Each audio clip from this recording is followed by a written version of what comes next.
And the drivers are ready out on the circuit as we get ready to go for a 28-lapper at the Red Bull Ring in Austria. Who will be claiming the checkered flag and those all-important points as we have our first look at the grid. Starting on pole position, it is Mohamed Badima in the Ferrari 458.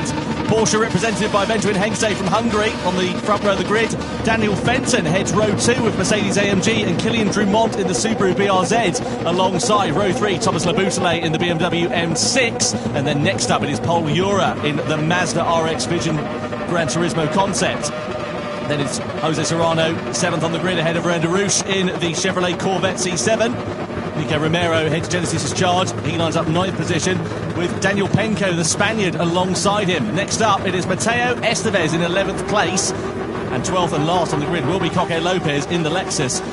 Won last time out a few weeks ago, just to remind you. Now, as you can see, the weather conditions are far from ideal. It is sopping wet out there.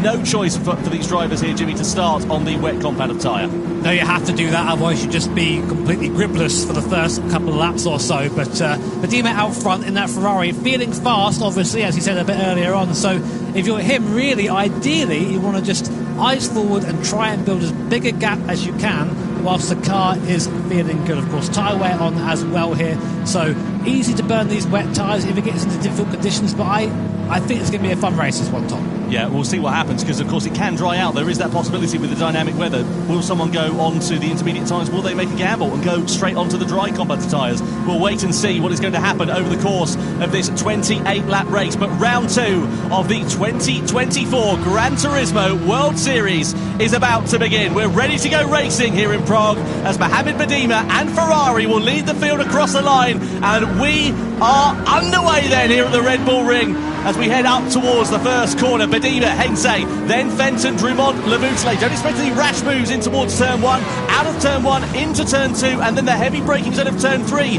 is where we should see drivers getting themselves in position for the first overtakes. You saw Fenton there running a little bit wide on the exit of turn 1. That's left him under attack already from Kylian Drumont in the Subaru as we head up the rise in towards turn 3. Badima's got the lead. Second place there for Hengste, looks pretty sure. But what about what's happening further behind? Drumont right on the back of Fenton. Don't think he was able to launch a move, but you got Laboutelle and Ura in position there side by side. 5th place for Laboutelle as he drags alongside and then past the Mazda and up through into 5th place. Romain Rouge in the background in the Chevrolet going around the outside perhaps of Paul Ura, and Mazda is looking to the inside of Laboutelle. Cars getting very close contact there between Hengste and Badima at the head of the field. Estevez there having an awful time, I think, spinning down at the T4 there at the back of the pack, so bad to worse for him. But meanwhile, in the mid-pack, it is everyone for themselves. Contact again, I think this time between Darush and Drummond. These guys are fighting for their lives whilst racing each other out there.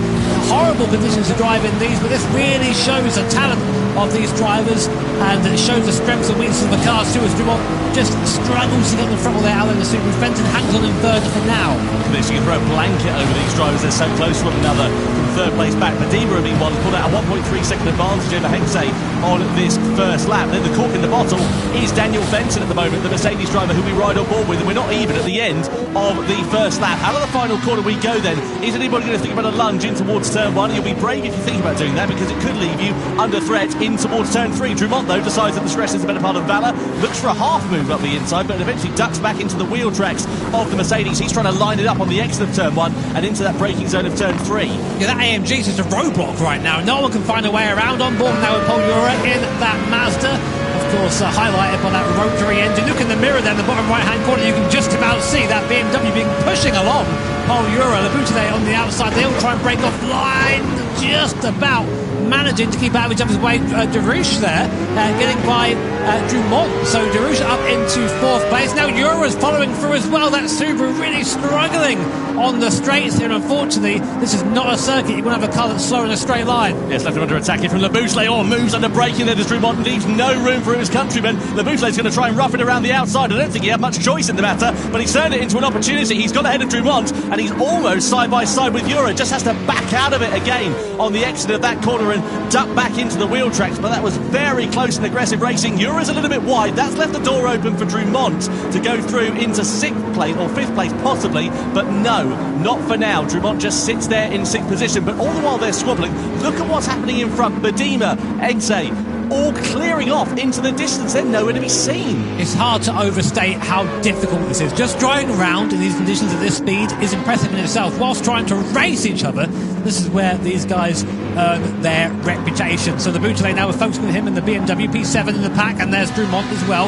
A bit slow off the exit is Paul Ura. Drummond's now pulling alongside Will. He has to exit by the Bouteille. He's going to push his fellow countryman through there, up into P5 and P6. Go BMW and Subaru. Out the inside goes Thomas the Bouteille. No, he thinks better of it, but now still holding the place with no Paul Ura hanging on the outside somehow in that Mazda. Has to back out of it finally, but that was great to working together there by the Bouteille and Drummond, but maybe the stewards will have a look at that. It's allowed Serrano an opportunity to go through up into 7th place there, so Ura has just lost out a little bit whilst they were going side by side into that braking zone of turn 3. I tell you what, I wince every time we go into there, because it just takes one locked brake, and these drivers don't run ABS, so one snatch brake and you're going straight off to the scene of the crash. I'm waiting for that one guy to just come flying across the inside of the picture there, out of control, wiping somebody out. Hopefully it won't happen, but of course it can happen. So still here on to lap 3 there. Medema and Hensei there, really not separated by much. Very, very quick in these wet conditions are the Ferrari and the Hensei. 3.5 seconds back is Fenton. So these guys seemingly the ones to beat at the moment. Lap times in the high 138s for the two leaders. We expect the crossover time, by the way, to go on to intermediate tyres about 137 there and thereabouts. You can see Medema with that big old slide in that Ferrari 458 as he came through the right-hander. But that's the crossover time. Rain is still coming down as it stands for now, so just keep an eye on the weather conditions. If it starts to dry out, when the times get down into the 1:37s, that's when we should see drivers thinking about boxing for inters. Yeah, I'd love to take a look at the weather radar, of course, a feature in Gran Turismo 7 to see sort of what's coming and what's happening there. But wipers still on for now. Rain is still falling for now, so we'll keep an eye on that and see if things get any better. But we're going to have to T1 again. Medema stretching his legs a little bit. The gap now up to 1.2 seconds, but it seems a little bit weak through T1. That's where Hensei comes back at him. Here's a replay. Here's what happened here between Jose Serrano and Lefouche, who go down towards T4. Heavy on the brakes, contact there. Oh, and off goes Serrano. He spins. Oh, what a shame there for Jose Serrano after such a strong showing on the Montreal round. Yeah, a bit of a hand-fisted attempt there for the Spaniard, I'm afraid to say, as he went into the braking zone of turn 4. Lebousley, we ride on board with him and Drummond, all out of shape there, and then contact spins round Drummond.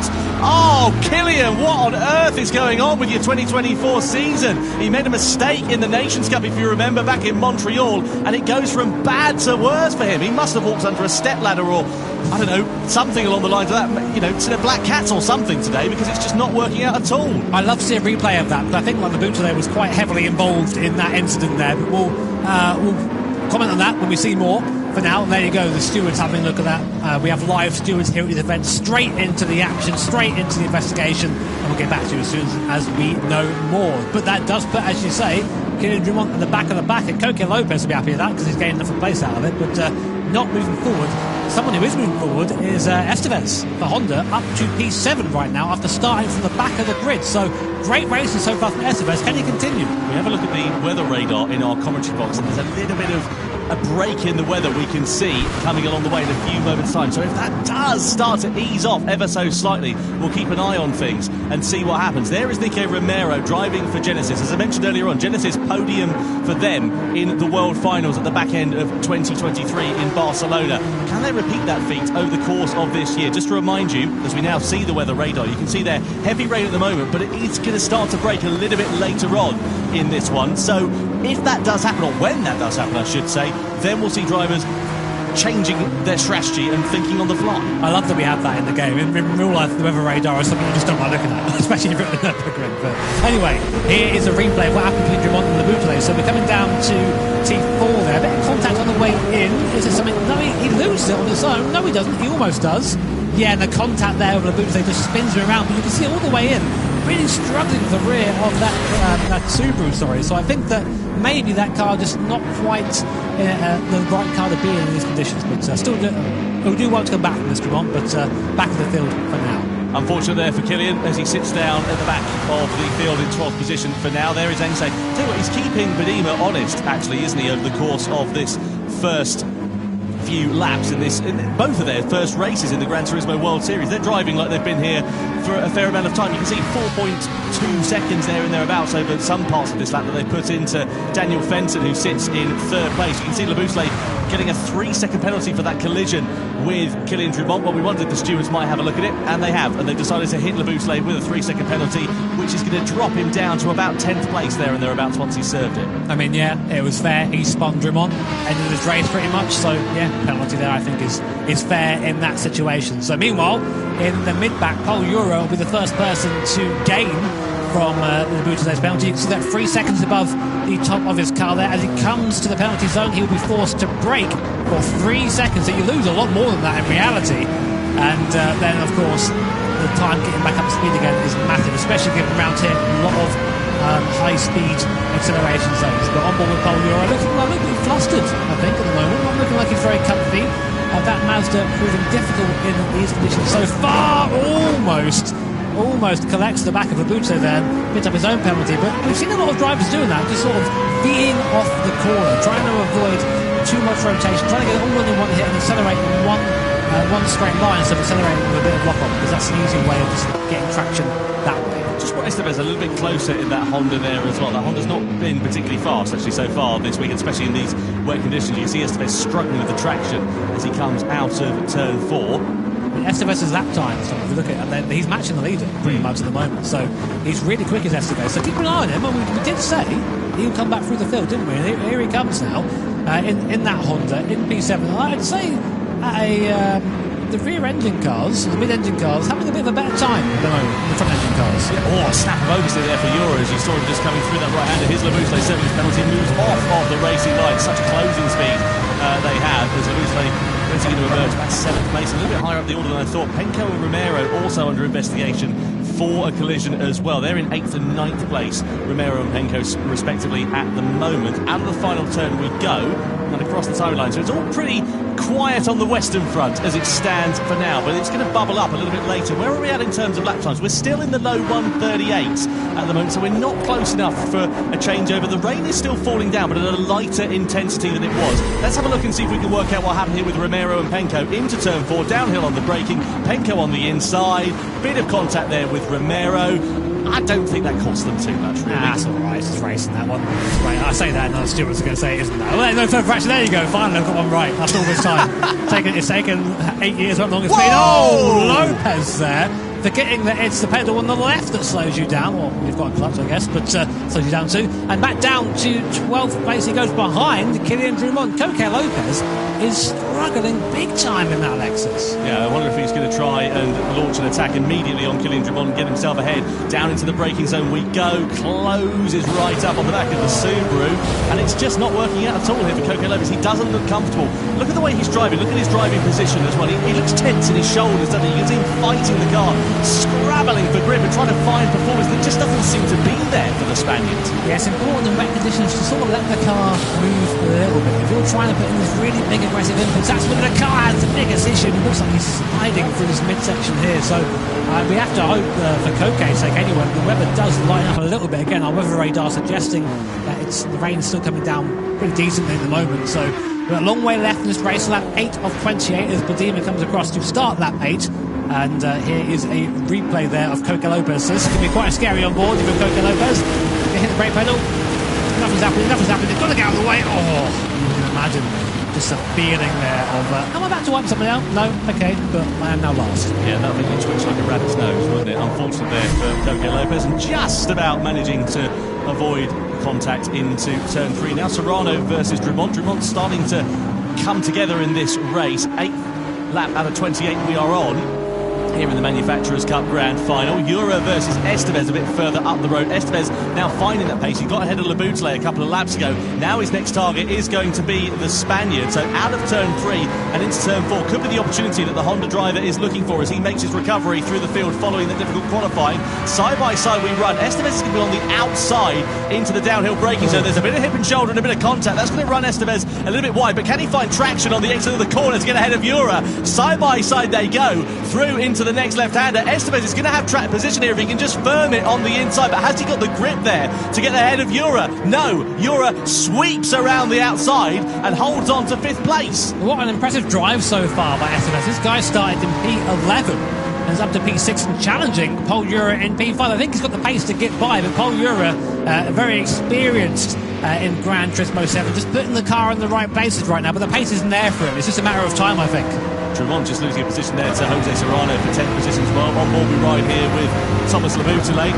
Pole position for BMW back in Amsterdam. That seemed like ever such a long time ago, no? There was a bit of contact, isn't there, going through that final corner.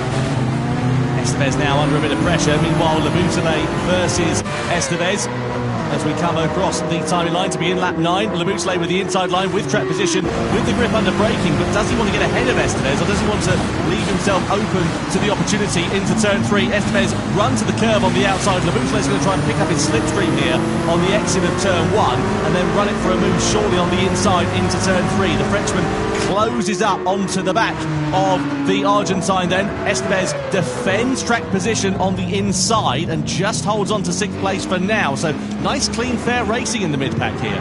So the rain's getting a little bit lighter, but we've still got a heavy rain zone coming in there from the south, and the wind is blowing a north direction, so it's bringing that rain zone across. So it's not quite done in terms of rain, but already though some of these guys searching for the water, it seems, and these wet tyres they've been on since the start of the race. They're going to start to wear somewhat. But if you're Estevez right now, you're in a bit of a tricky situation because you're trying to overtake Paul Jura.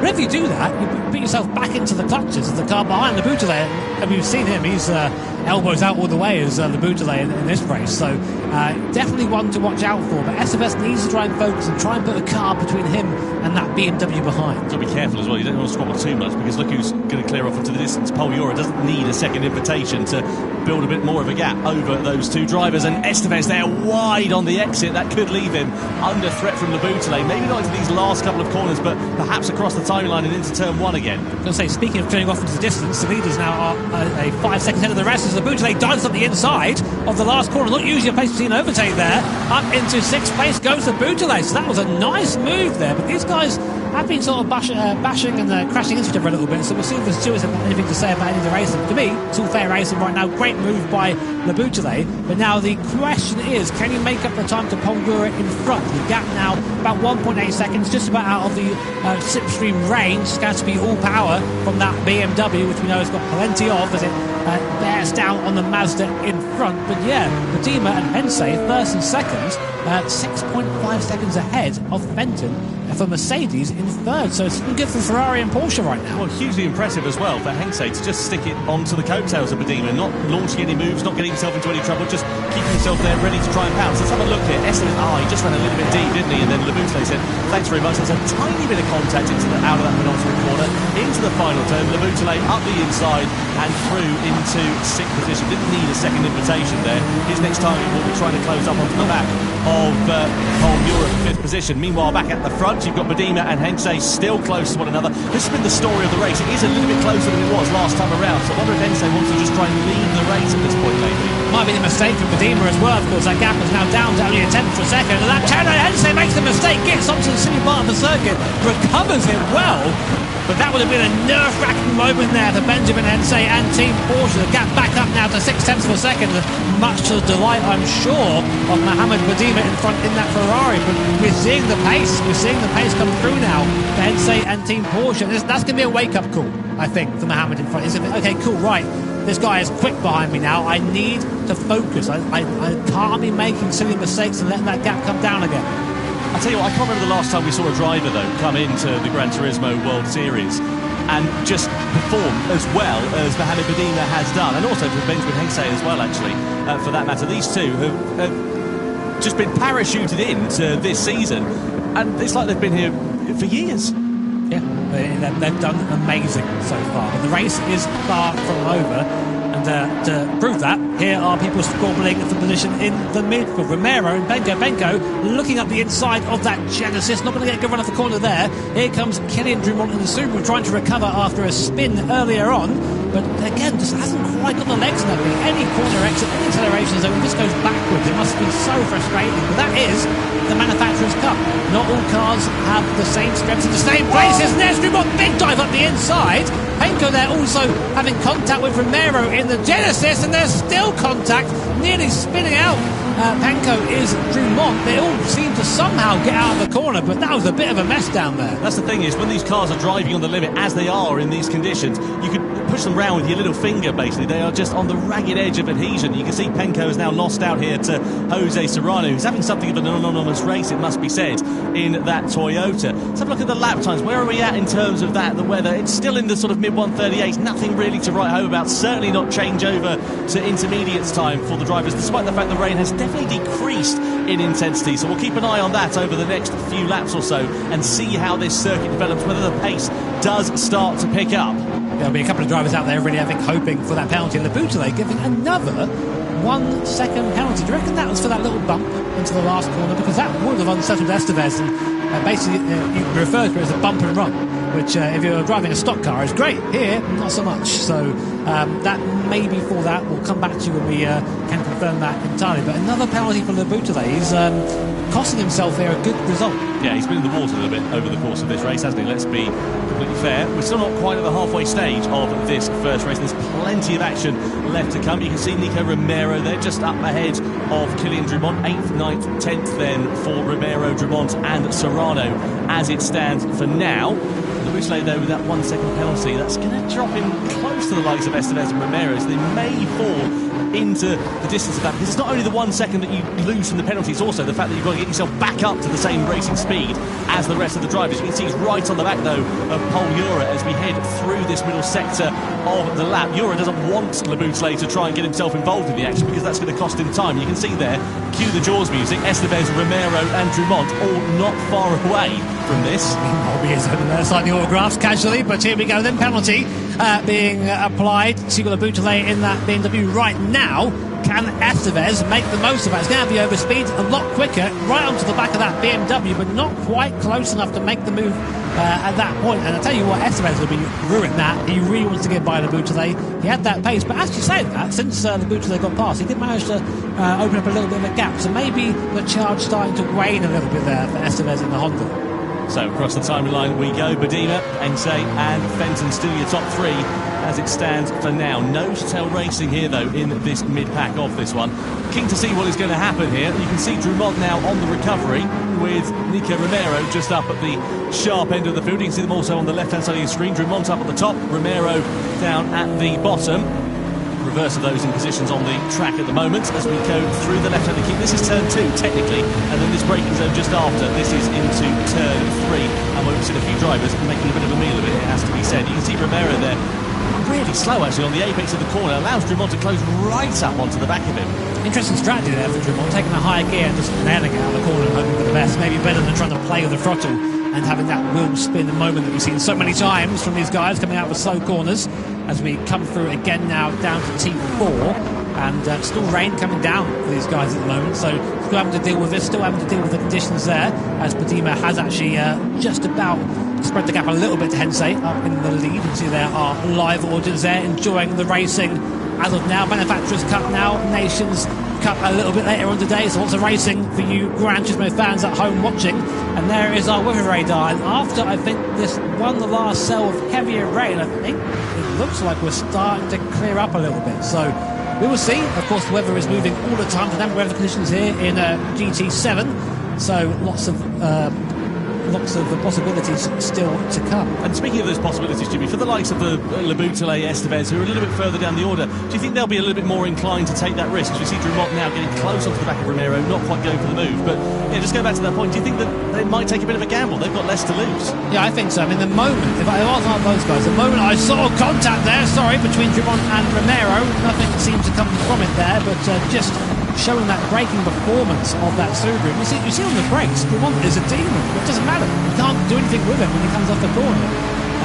But to finish my thought there, yeah, if you're one of these guys who may be trying to think, can I improve my race? The moment I saw my lap time coming down, I would come into straight away. Maybe even one lap before. Just try and call him for everyone else does. Do a Jensen Button. Do you remember what he did in Australia 2010? He came off the intermediate tyres straight onto the slicks, went off on the next corner, and then managed to get enough heat to get those tyres working. That's a problem for later for these drivers to worry about. We are now at the halfway stage, though, of this race. Into turn 4 we go. Romero still in front of Drummond, as Serrano there in the back got a bit of a slip and a slide on as well. Now, we've been singing the praises of Estevez in this race, but also Ryan Darouche up 4 places from his starting position.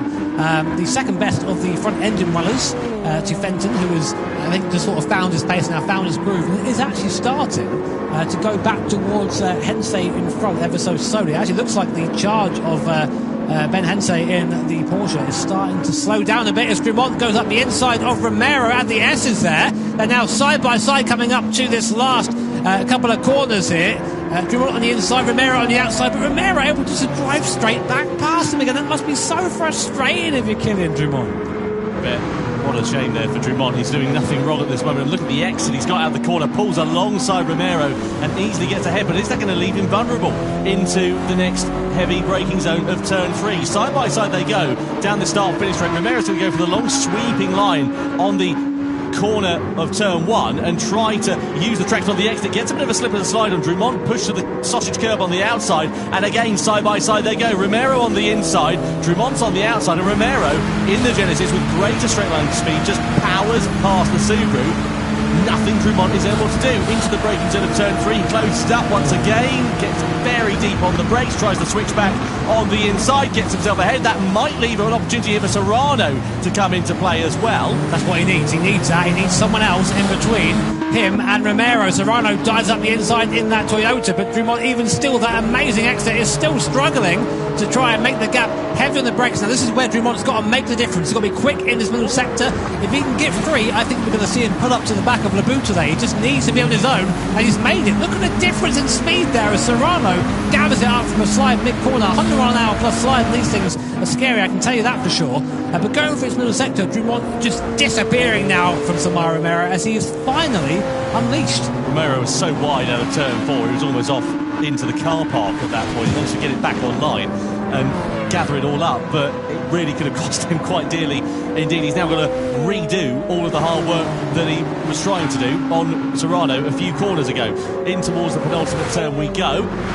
Lap time's now starting to creep into the 137s for the first time as well. Hensei and Fenton in the high 137s. The low 137s are where we're expecting that intermediate tyre crossover point to begin. So across the timing line we go.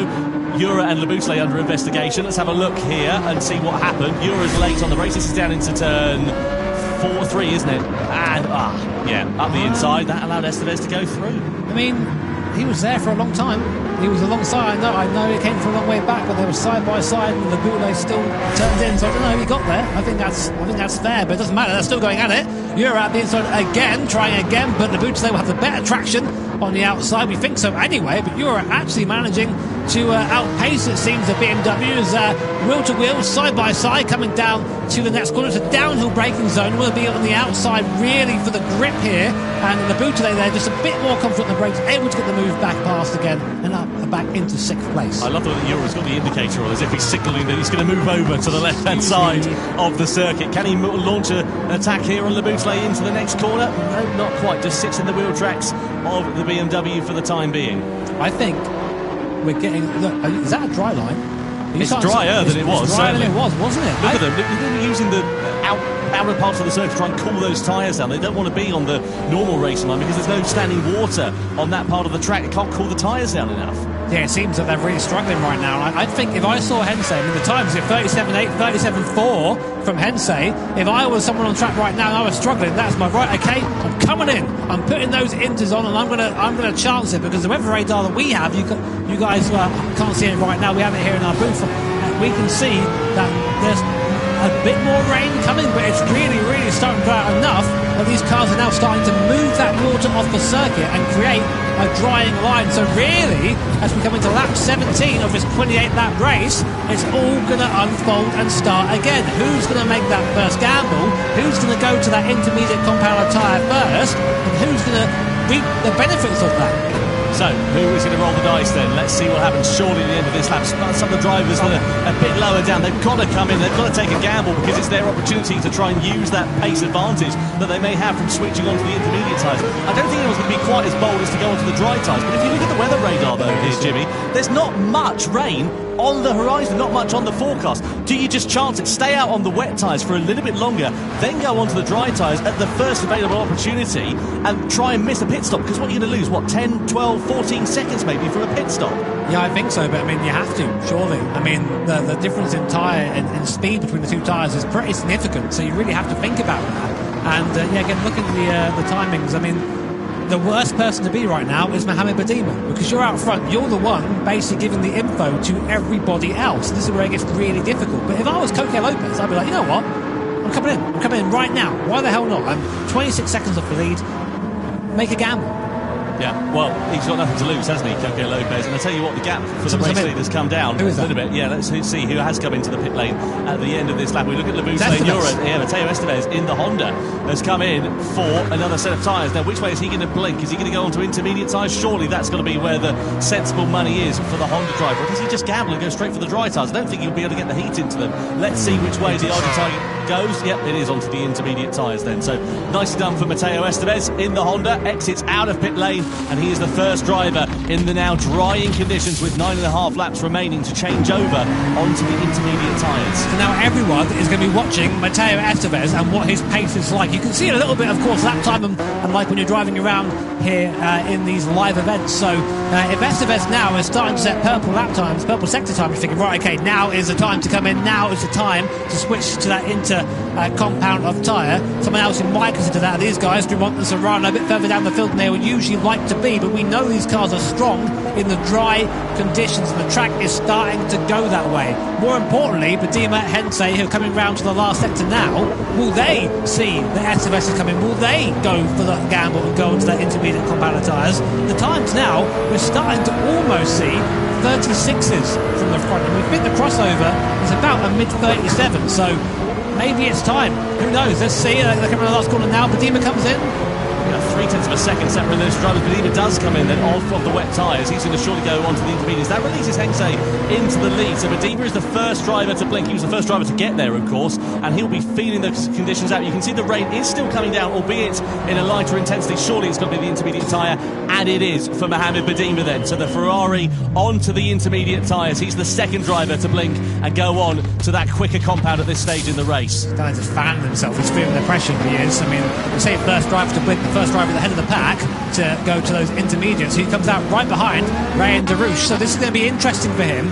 Will he have the pace to be able to drive by Darush, or will he be held up here? So you want to try and put yourself into a gap when you make a strategy call like this, but right now he's behind Darush. So coming out of this T3 here, this is a traction zone. Let's see the difference between the Ferrari and that Corvette, that Chevy Corvette in front. Looks like Badima's much faster on exit there, gaining a tenth of a second just on the exit. I think this is the right call. And you see Estevez and Penko coming in now also for that intermediate compound tyre. I think we'll see them all coming in now, Tom. Yeah, this is the time when mistakes can be made. They're cold tyres for Badima. He's got to spend a few corners getting them up to temperature, but he's doing a really good job. You can see a bit of an eyebrow twitch there as we look at him in the bottom left-hand corner of your screen. Ray Darush in front, and surely Darush is going to come into the pit lane at the end of this lap. Surely the rest of the field have to. They can't sit out there on these wet tyres. They've got to change over to the inters. Is anybody going to take a gamble, though? Stay on the wets, maybe go for the dries a little bit later on when the track gets even faster. It's a gamble. It could pay off. It could, because you're then saving an entire pit stop. Pit stop's worth a lot of time around here. So we'll see. Watching Badima now, not quite making the inroads on Darush as you think he would right now. So the tyre, wet tyre, is still okay for now, but now here it is. In these sort of low speed corners, these medium speed corners, you can see Mohammed there thinking, oh mate, have I made the right choice? Look at the fastest sector times though coming in on the timing screen, Jimmy. You look at the likes of Matteo Esso, he was fastest overall in that first sector by second sector by a second over the comparative wet runners in front of him. So he's now starting to get heat into the tyres, starting to find the pace, and surely it's going to be a matter of when and not if Badima finds his way through on the wet shod Darush. I mean, you can see the circuit now visibly starting to have drier patches and wetter patches on. You see Darush taking the wet part and Badima trying to stay on the drier part and really using that intermediate compounder tyre. Now, of course, the downside to that is you're going to just absolutely lunch that intermediate tyre on the drier compounded circuit, but that's what it's there for. It's there to be that crossover period. And again, on the traction zone, gained nearly half a second on Darush in front. And now, will Darush fight this or not?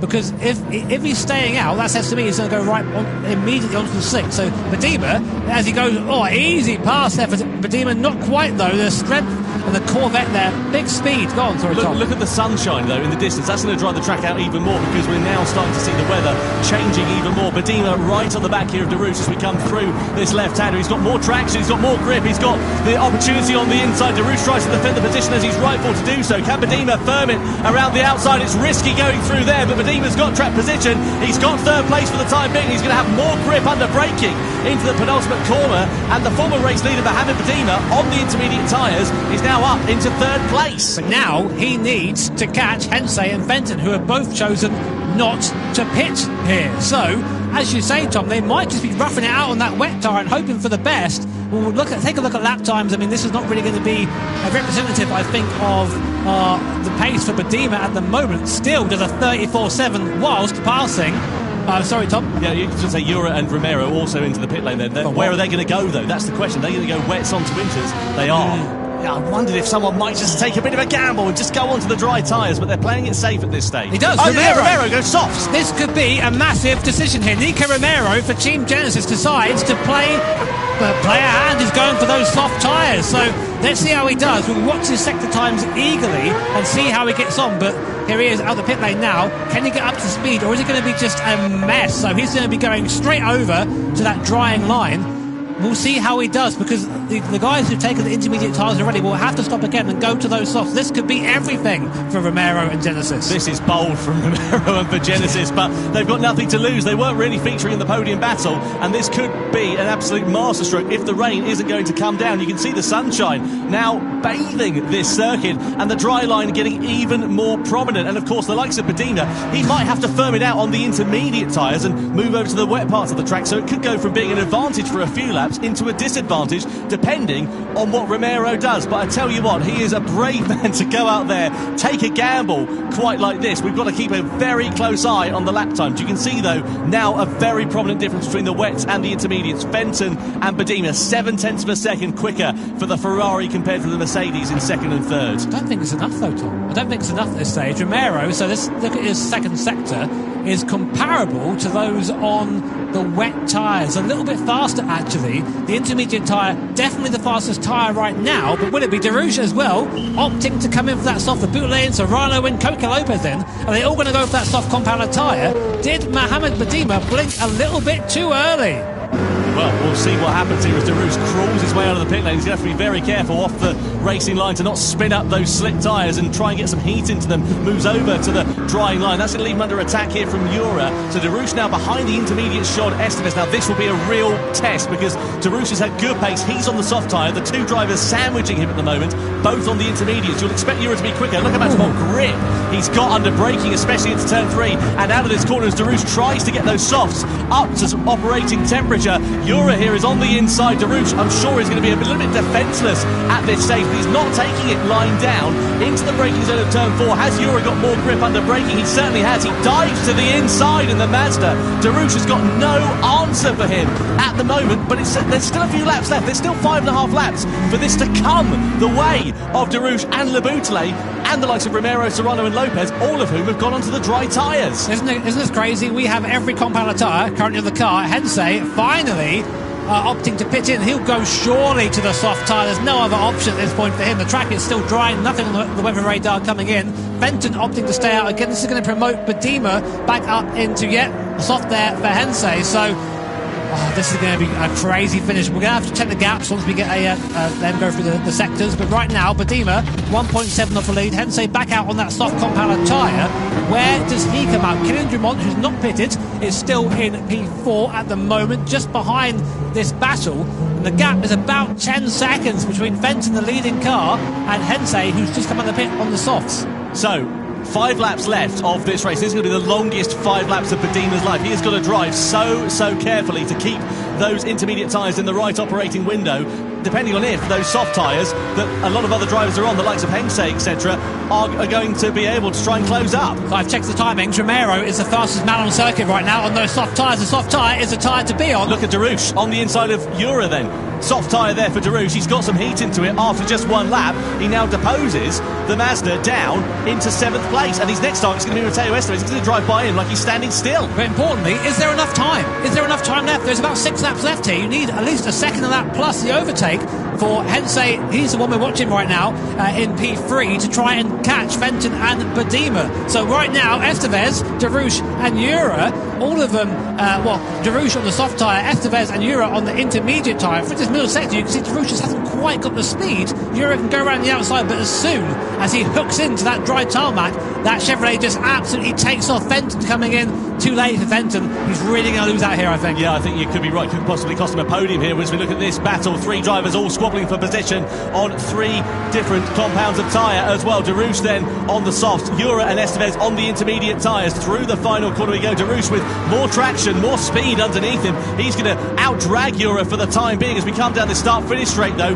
Jura moves onto the wet part of the circuit to try and cool those intermediate tyres down. Estevez also following suit as well. Keep an eye out for Leboutelet, who's on the soft tyres in the BMW. He could be a real cork in the bottle at the moment, and he can power past the likes of Estevez and Jura. So at the front we've got a 9.5 second gap here. Badima, he can't pit again, he can't afford to. He's not got the time in his pocket on those intermediate tyres. He's got to run this to the end of the race as we go side by side here between Estevez and Leboutelet for 7th place, and Leboutelet on the soft tyres, more grip under braking, and 7th place is his for the taking into turn 3. 33.7 last lap for Badima, our leader. Leboutelet on the soft tyres in P7 does a 31.4. That's 2 seconds a lap faster. There is enough time for Hensei to catch Badima here with 5.5 laps there, 4.5 laps, left of this race. M Park, the grand final, on board with Leboutelet on that soft tyre, trying to find his way around Paul Jura. Should be easily said and done. It goes round the outside, up he goes. Hensei's just gone 0.7 of a second faster in the middle sector than Badima on this 1 lap alone. That is an absolute meteoric amount of time for Hensei. Jimmy's rubbing his hands together with glee because this is setting up an absolute treat into the final stage of this one, but no tail action for 4th place. Could possibly be the final place on the podium because look at Drummond, he's on the wet tyres. They are not the compound to beat on at the moment, and he is going to be a sitting duck compared to the soft shot Fenton, Leboutelet and Darouche behind him, and Drummond is surely going to be losing out in a space of a few hundred metres as we head in towards the braking zone of turn 1. This is amazing racing. 3rd, 4th and 5th all vying for position, going into T1 onto lap 25. Fenton up the inside, maybe if Drummond, no, he's there, the only guy out there right now now on the wet tyre, trying to make it work, trying something different, but he's not got the traction. Here comes the Beaujolais, here comes Fenton, they're side by side.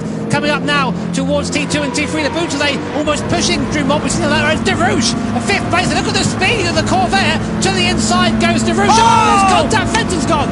Fenton's gone, he's straight off onto the outside of the track.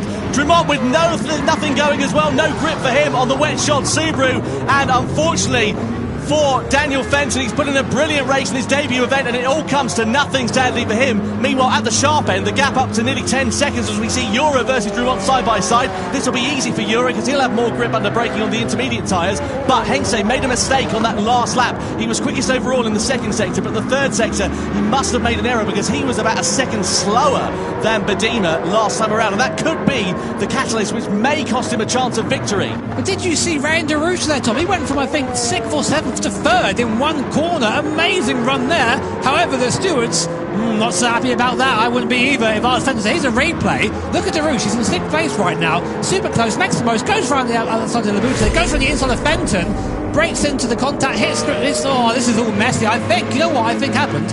I think that there was a bit of contact. I think Fenton braked on the wet part, on the slicks. Looks like it. Well, you can argue that DeRouche hit the back of Dumont. Maybe that upset the balance of Hengse's car. Well, the stewards have got more angles. Let's have another look at it later on and see if we can pick the bones out of it. Meanwhile, DeRouche versus Lamousselet then. 2 soft compound tyres. This is the final battle for the final podium place, and of course all-important World Series points over the course of this season as well. So this doesn't just mean a matter of pride, it means a matter of their championship position. Meanwhile, at the sharp end, I think Badima is going to have enough left in his pocket as it stands for now. 8 seconds the gap he has got over Hengse. If Hengse hadn't made that mistake a couple of laps ago, he could be in with a bit more of a shout, but at the time being, I don't know. We'll see, Tom. Fastest lap so far from Craig Lopez is a 30.5. Fastest lap from Badima is a 33.5. That's 3 seconds of that faster. There is still time for Hengse to get there. They're booted up the inside. DeRouche makes a mistake, gets onto the wet part of the circuit. The slicks cannot deal with the water, and he slides out there. And Laboutale, after hitting pretty much everyone in this race so far, up to P3. Will he stay there? Stewards' inquiry ongoing at the moment. But Hengse, that is the battle we need to keep an eye on. It's 6.6 seconds, the last lap there. There is Badima. Right now, you can't see Hengse. So right now, he's in good, okay. I've got to just run my laps. He's got 2 laps at the line left here. Putting over onto that wet part of the circuit to try and cool down his engine. Look at the time, Tom, 34.2. He's losing time. Most tyres are starting to fall apart. What is Hengse's time? 31.73 seconds faster. It's still on. It's game on. You're absolutely right. The track is getting faster and faster over the course of this one. Badima, 5.6 seconds, the advantage he has over Hengse, but he's just going to be hemorrhaging time. You can see him there moving over, trying to keep those inters cool. But is it all going to be in vain? Look at that in the background. You can see Hengse in the Porsche. Could it be game on? And now Badima's struggling to slow the car down into turn 3. This is the pressure really getting to Mohamed Badima. Hengse there, meanwhile, he's on the opportune compound of tyre at the right moment in this race, but he has got 5.5 seconds of a gap to close up onto the back within a lap and a half. So we need to see a gap of 3 seconds or less realistically for Hengse to have a go on the last lap, but that's 3 seconds plus the overtake, which to be fair should be fairly easy, but there's only one dry line there. If you can defend that dry line, there's no way these soft tyres can deal with that water. The moment they go offline, as we saw with Ryan DeRouche just in the last lap, the car, you're just a passenger, but look how much faster the progression there from being a second lap slower on lap 24 to being 3 seconds lap faster on lap 26. And Badima now comes to the last sector. It is going to be so close to the line. One lost brake, one snatched wheel, one run off of the normal racing line. It could be curtains then for Benjamin Hengse. No further action between DeRouche, Dumont and Daniel Fenton. A racing incident then, it is deemed for that. Meanwhile, the battle for the race lead is well and truly on as we begin the final lap. Mohamed Badima for Ferrari on the intermediate tyres. Benjamin Hengse on the soft compound of tyre. We come across the timing line. 3 seconds is the gap between these top two. It is winner takes all stakes and 6 points in the World Series up for grabs. The way it's going to be right now is Hengse is going to catch Badima right at the end.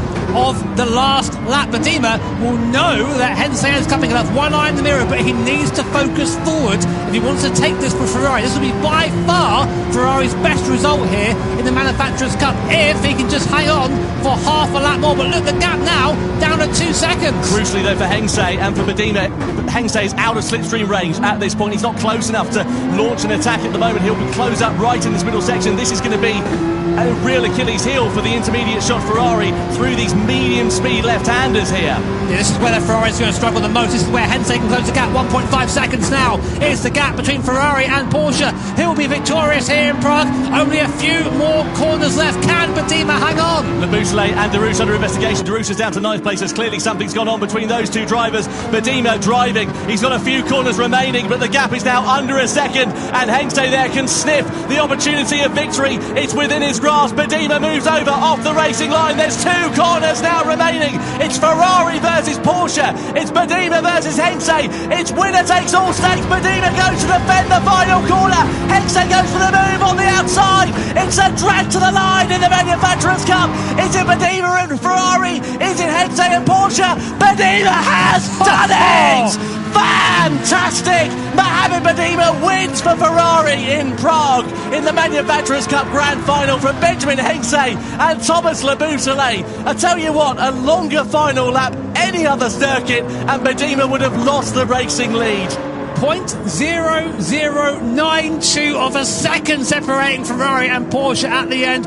What a drive from Mohamed Badima. What a debut there, taking Ferrari to the top step of the podium for the first time ever in the Manufacturers' Cup. But what a drive also from Benjamin Hensei. Again, first time here at a World Series event, performing at that level, almost taking the win for Porsche. But more importantly, another second place for Team Porsche. Looking good for those guys in the standings. We'll get those to you very shortly. But can't take anything away from Mohamed Badima. Imagine that feeling, knowing you're on the wrong tyre, seeing that Porsche coming up behind quickly, and you can see the audience there. They enjoyed that almost as much as we did. Let's go and catch up then with our race winner, Mohamed Badima. His first ever event, he's down on the stage talking to Jules.